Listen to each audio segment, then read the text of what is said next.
Ay, amiga, Maria Clara!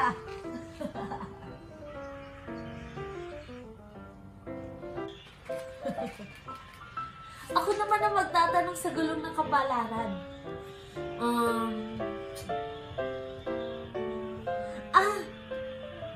Kailan ako magkakaisip? Kapag nagkabalahibo na ang palaka. Ano mo yung sinabi? Kalokohan niyan. Malaking kalokohan yan. Kasinungalingan, hindi ba? Kasinungalingan.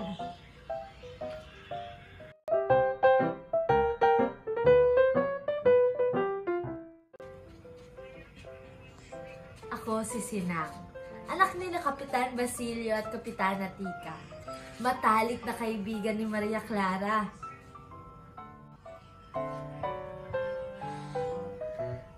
O kay gandang alahas, nakakabighani ang kinang. Ito'y paniguradong bagay sa akin.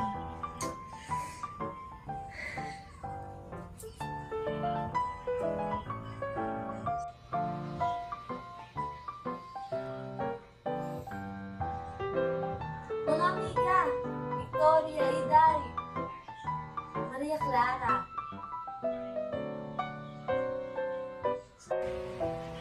Halika muna't pumasok at ako'y magbibihis lamang. Pagkat ako'y naiinip sa pakikipagharap sa mga taong hindi ko kilala. Kung walang ibang pinag-usapan kundi sasabunging manok at baraha.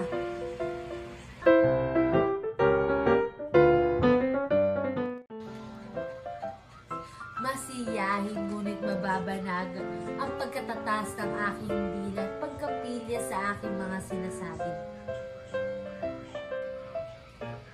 Hindi ko mapapatawad si Padre Salvi. Maglubay ka, Sinang. Hindi ko siya mapapatawad buhat ng sirain niyang gulong ng kapalaran. Ngayon, di na ako nangumpisal sa kanya.